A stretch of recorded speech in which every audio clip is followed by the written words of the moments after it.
Okay, so I have just decided to film this impromptu video. As you can see, this video is going to be about D'Angelo. So it's coming up to 11 p.m. now here in London, and I just got back from South Bank, and I had the absolute privilege of seeing the documentary on D'Angelo called Devil's Pie. So yeah, I just felt inspired to kind of share my thoughts on the documentary as well as share my thoughts on this amazing man. So, like, the first thing that I wanted to say is just like a massive thank you to the director Corinne, because if it wasn't for her, fans like myself would not have had the privilege of having this kind of insight into who D'Angelo is and how he functions on tour and behind the scenes. I think what I really appreciated about the documentary was it didn't go too deep, and I know it didn't go too deep probably because D'Angelo didn't want to go that deep, but it was fine that I didn't go that deep, because I think if we were to go deeper, we would be dealing with a lot of darkness, if that's just the honest truth. I think watching the documentary, I knew from, just things that I've read and other interviews that I've watched and things like that, like I've known that D'Angelo has always been quite shy and reserved as a person, but I think actually kind of like visibly seeing that on screen for like a whole like hour and a half, 2 hours almost, it really did change my perspective on things. So to backtrack, I've actually seen D'Angelo perform live twice. I've been honoured enough to see him perform twice in my lifetime. The first time I saw him was on Friday, the 20th of February 2015. Doors opened at 7 p.m. at Hammersmith Apollo in London. That show was the best show ever, hands down. Life-changing stuff, life-altering stuff. It's like, if you were there, then you know exactly what I'm talking about. If you weren't there, like, genuinely, I feel sorry for you, because the spirit that was in that room, that experience, there was no other show that was like that February 20th show. It's just, there's no other show. Anyway, sorry. And for those that don't know, and I tell every D'Angelo fan that I meet this, actually, D'Angelo touched my hand. It was that show that I received the touch. Can I just make it clear, okay? And I have it on video before anyone tries to say, oh no, that didn't happen. It happened. I got it on tape. Okay. Go onto my Instagram, scroll all the way down, and you'll see the video where D'Angelo touched my hand. So like I said, that was a very life-changing day. Things haven't been the same since.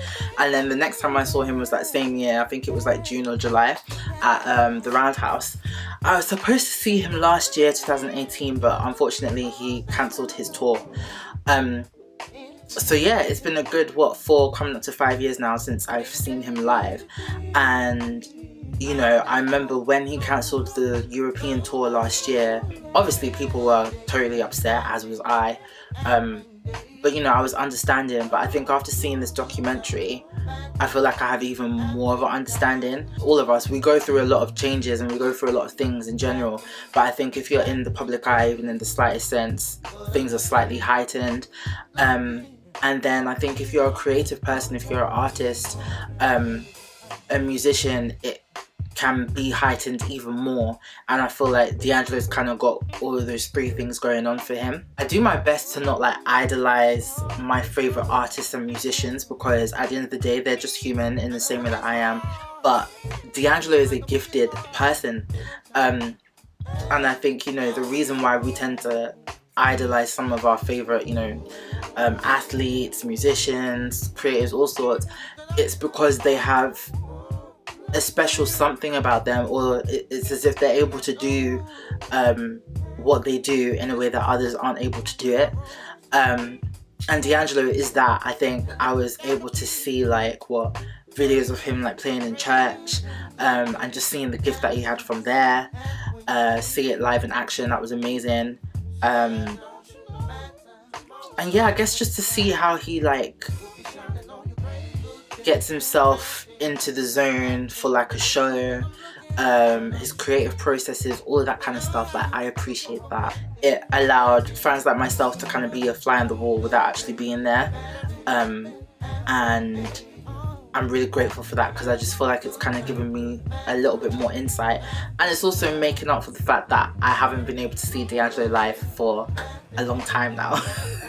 Somebody asked in the Q&A part of the night, like, why the director didn't really like delve into the controversy like surrounding you know, like his issues with drugs and like the car crash and things like that.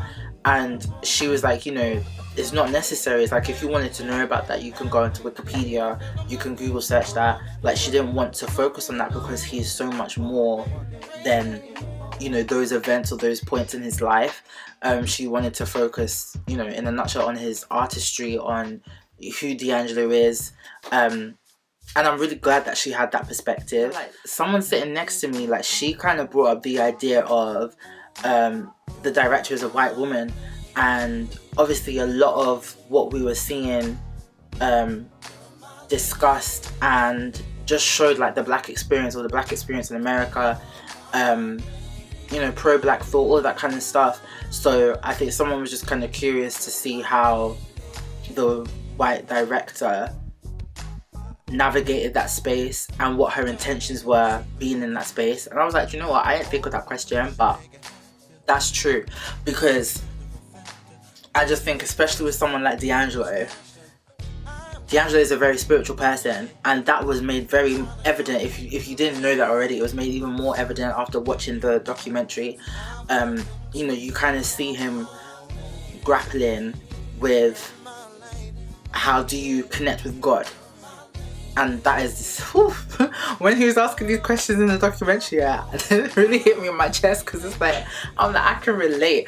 Like, you get to a place in your life and who you are where you kind of want to cut away all the BS, you know, do away with the politics, away with religion, away with the people, and just be like, how can I just have that direct connection with God?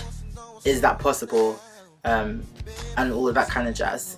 And we also just got to see how, like I said, like how he prepares when he's on tour, before he goes on stage. All of them pray, all of them, you know, invite the spirit in to assist them in performing and doing what they're called to do. You know, it was very evident that there's D'Angelo and there's Michael Eugene Archer. I think Michael Eugene Archer goes through what he goes through and lives his life like a normal day-to-day person, and when he feels like putting on his super suit, that's when we get D'Angelo. That's when we get to hear new stuff. That's when we get a tour and a live concert and all that kind of jazz.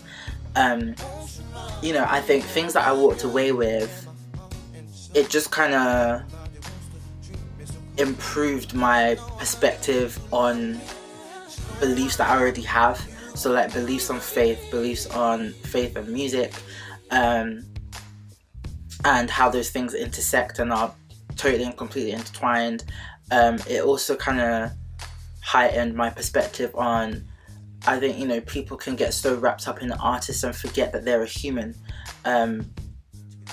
You know, I've seen this before when I've gone to like other live shows where, you know, an artist is well known for a particular song or for a particular album, and of course it's like, you as a fan, when you go, you want to hear your favorite songs, you want to hear all the classics, but it's like audiences tend to forget that the artist is a person, and like they've more than likely have moved on from that space in their life, and so sometimes like performing those same songs over and over and over and over again, it can wear down on your spirit.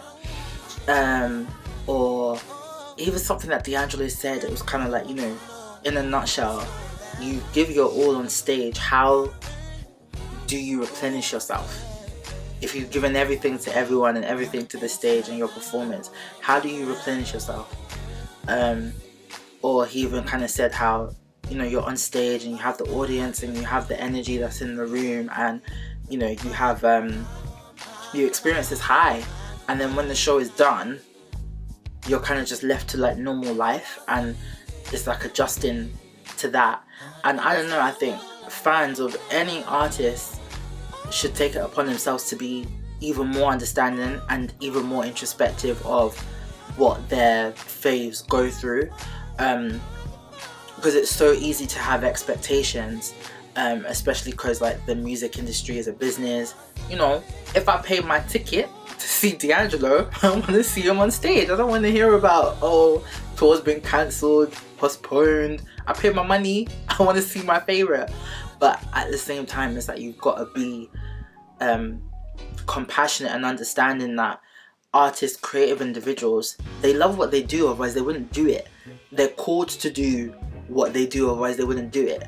So if they're not doing the things that they've been called to do, or that they're more than capable of doing, there's a good enough reason for it. And that's probably because they're, you know, going through some things, or they just don't want to, and that is perfectly fine. So I think the artist that we know as D'Angelo, he has given us 3 good bodies of work. I mean, look, let me move to the side. I mean, look.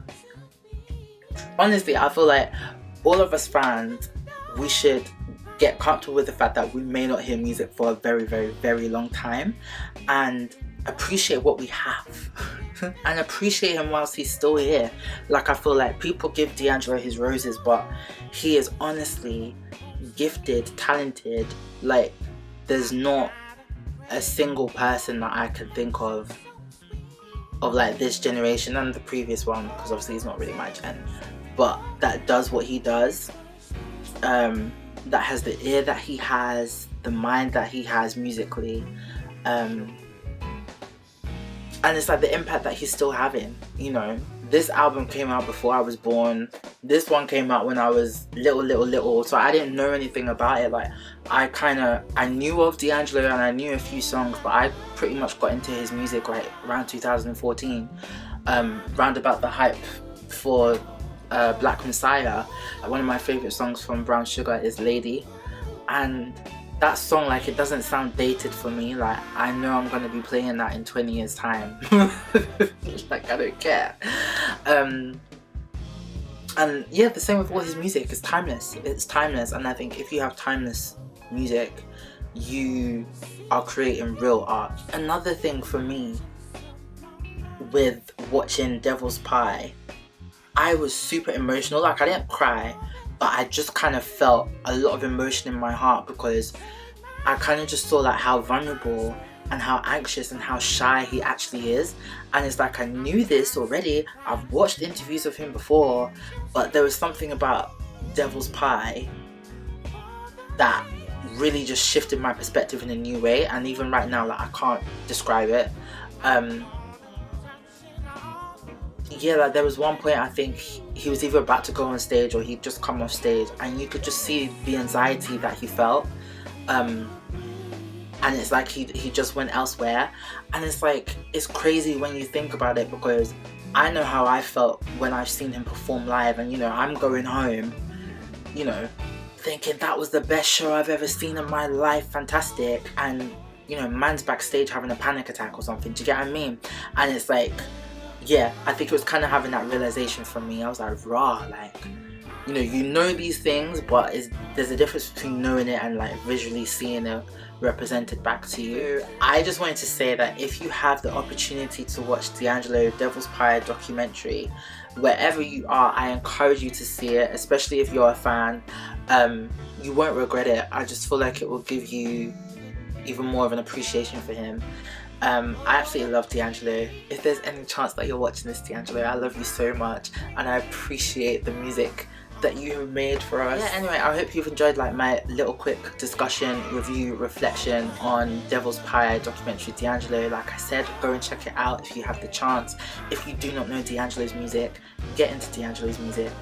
Like, start with any of them if you want. I mean, you can go in order.